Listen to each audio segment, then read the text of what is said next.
Welcome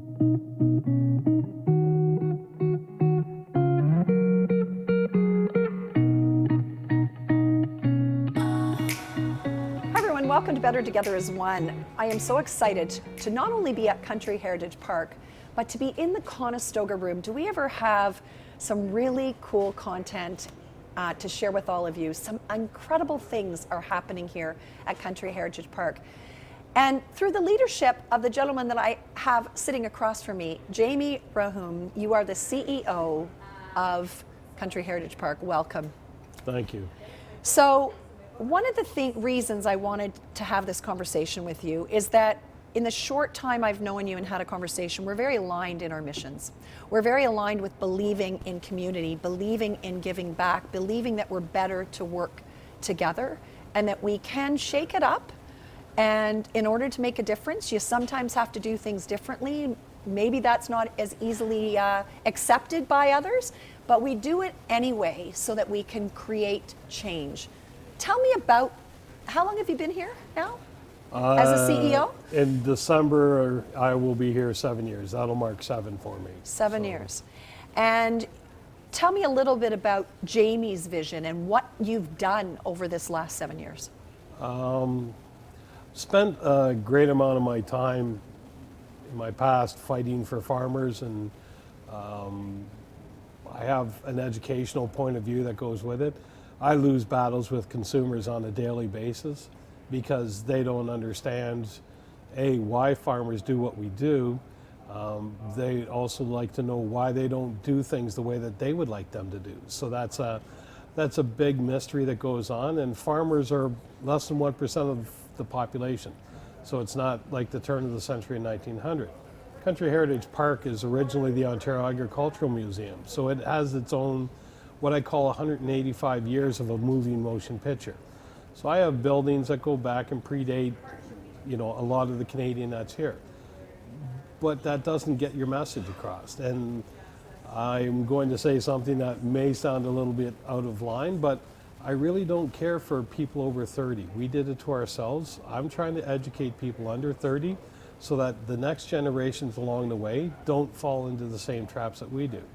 Meaning history does repeat itself. It's just that we're too stupid to see what the consequences are, and we never learn from it. This is a opportunity to connect dots. So my bigger vision is that we are a center of excellence for food and farming education. My individual vision on what's here is that we're a community within a community.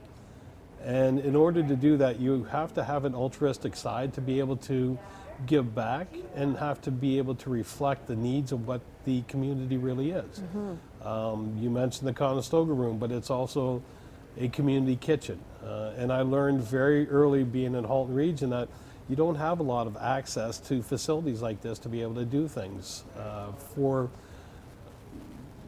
Milton, for foodpreneurs, for anybody, to be quite honest. Having food insecurity is something that it shouldn't be happening, but yet it does. That's been something that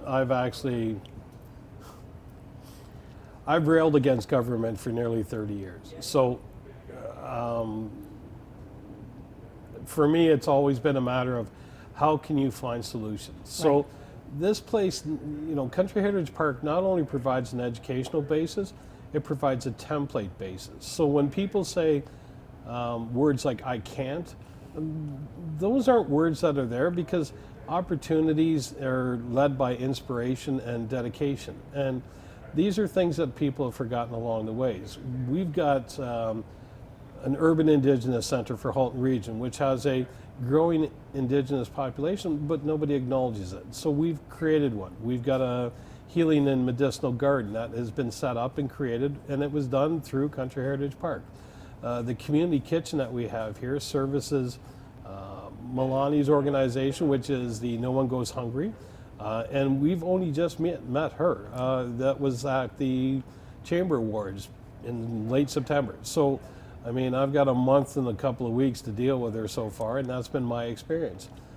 Toronto Black Farmers and Growers Collective in Toronto, our Jane Finch area, dire need of having fresh produce because they are involved in areas that have food deserts all the way through Toronto. And when you have 11 food deserts in just one city, you got big problems. And that's poverty, and it's also the way that our corporations think.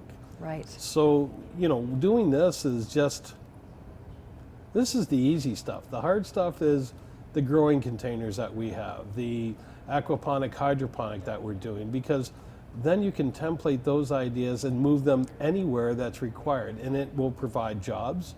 It will be, provide an income, and not only that, it will provide stability for food supply, particularly in areas that I've been in, such as the far north. So Right. Tuktoyaktuk, any of those places that I was young enough to experience, those are areas that are really food insecure. And you bring it up, but I mean, we like to talk in Halton that we've got everything, and we don't. We have that hidden poverty that exists. Absolutely. And unless people are actually doing something at the forefront, that issue tends to fall through the cracks because everybody has got the money to be able to handle it. The truth is they don't.